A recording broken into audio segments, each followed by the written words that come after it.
Hi friends, అందరూ ఎలా ఉన్నారు? నేనైతే బాగున్నాను. ఈరోజు మన రెసిపీ వచ్చేసి బిర్యానీ చేయబోతున్నాను. చికెన్ మటన్ ఇవన్నీ ఏం కాదు, మామూలుగా ప్లెయిన్ బిర్యానీ చేస్తున్నాను. ఎలా ఉందో చూడండి. మీరు ట్రై చేసి కామెంట్ చేసి మన ఛానల్ని సబ్స్క్రైబ్ చేసుకోండి. ఇప్పుడు మనం ఎలా చేయాలనో వీడియోలోకి వెళ్ళిపోదాం. వచ్చేసేయండి. ఇప్పుడు బిర్యానీ ఎలా చేసుకోవాలో చూద్దాం. వచ్చేసేయండి. ముందుగా గ్యాస్ మీద నేను దబరా పెట్టేసుకున్నాను. మనం ఆయిల్ వేసుకున్నాం. తగినంత ఆయిల్ వేసుకొని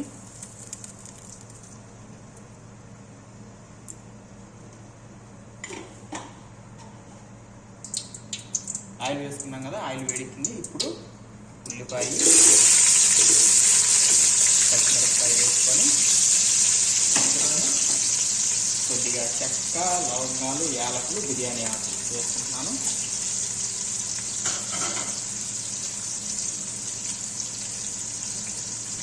వేసుకొని పక్కకి వేసుకున్నాం. ఉల్లిపాయ వేసుకొని ఇలా వేగిన తర్వాత ఇప్పుడు ఇందులో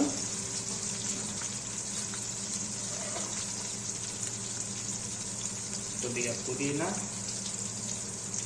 కొద్దిగా కొత్తిమీర వేసుకొని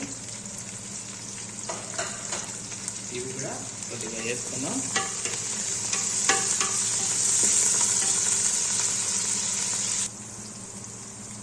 చూడండి, కొత్తిమీర, పుదీనా ఇవి కూడా కొద్దిగా వేగిన తర్వాత ఇందులోనే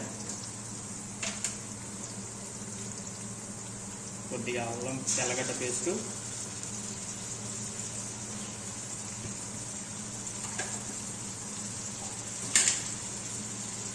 కొద్దిగా అల్లం పేస్ట్,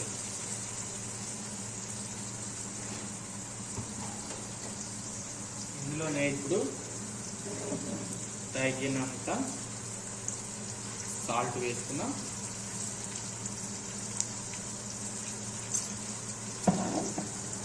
ఇప్పుడు ఇది కూడా పచ్చి వాసన పోయేంత వరకు వేసుకున్నాం.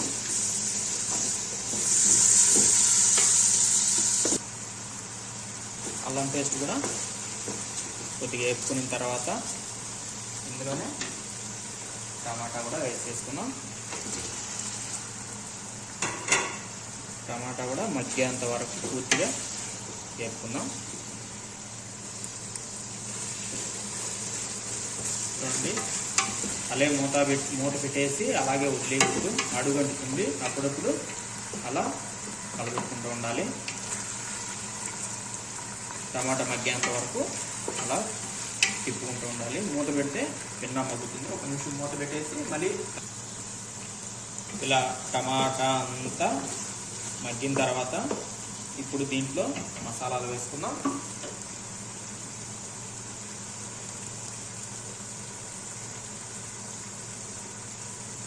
కొద్దిగా కారం,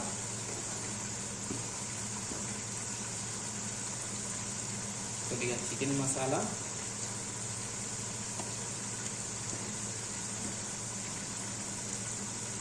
కొద్దిగా మటన్ మసాలా. నేనైతే చెక్క, లవంగాలు, యాలకులు పొడి ఆడిచ్చి పెట్టుకున్నాను. అది కూడా గరం మసాలా కొద్దిగా వేసుకుంటున్నాను.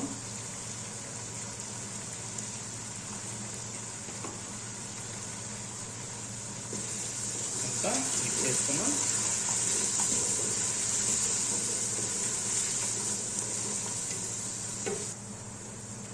మసాలాలన్నీ వేగిన తర్వాత దీంట్లో 200 గ్రాములు పెరుగు వేసుకుంటున్నాను.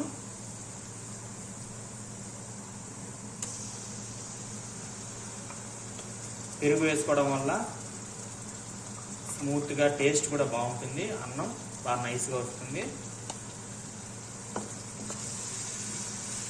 1 కిలో బియ్యానికి 200 గ్రాములు పెరుగు వేసుకున్నాను.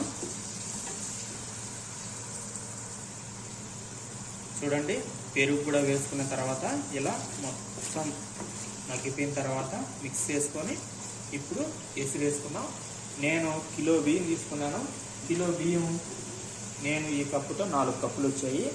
4 కప్పులకి 1 కప్పు వచ్చేసి 1.5 వాటర్ తీసుకుంటున్నాను. అలాగా 6 కప్పులు నేను వాటర్ వేసుకుంటున్నాను.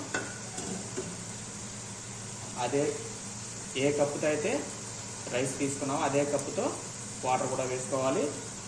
నేను 4 కప్పులు రైస్ వచ్చింది, దాంతో నేను 6 కప్పులు వాటర్ వేసుకున్నాను.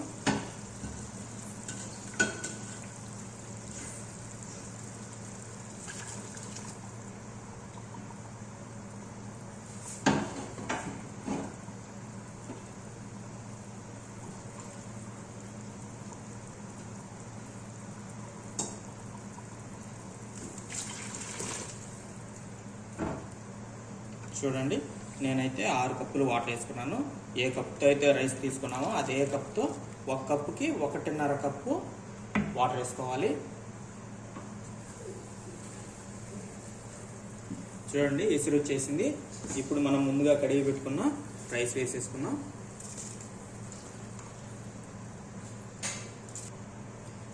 రైస్ అన్నీ వేసుకొని ఒక్కసారి అలా కలబెట్టేసుకుందాం, తిప్పుకుందాం. ఎక్కువగా తిప్పద్దు, రైస్ విరిగిపోతుంది.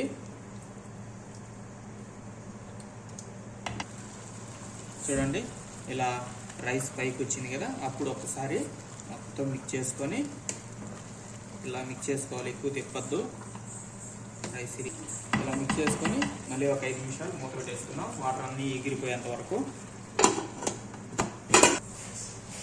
చూడండి, వాటర్ అంతా ఎగిరిపోయింది. ఇప్పుడు దీన్ని కలుపుకోకూడదు, కలుపుకోకుండానే సిమ్లో పెట్టేద్దాం. సిమ్లో పెట్టి 10-15 నిమిషాలు అట్లే వదిలేద్దాం. చూడండి, బిర్యానీ రెడీ అయిపోయింది. ఎంతో సింపుల్గా ఎంతో సాఫ్ట్గా వచ్చేసింది. చూడండి ఎలా పొడి పొడిగా వచ్చేసిందో. మీరు ట్రై చేసి ఎలా వచ్చిందనేది కామెంట్ చేయండి, లైక్ చేయండి, అలాగే మన ఛానల్ని సబ్స్క్రైబ్ చేయండి. చూడండి, ఎంతో సాఫ్ట్గా వచ్చేసింది.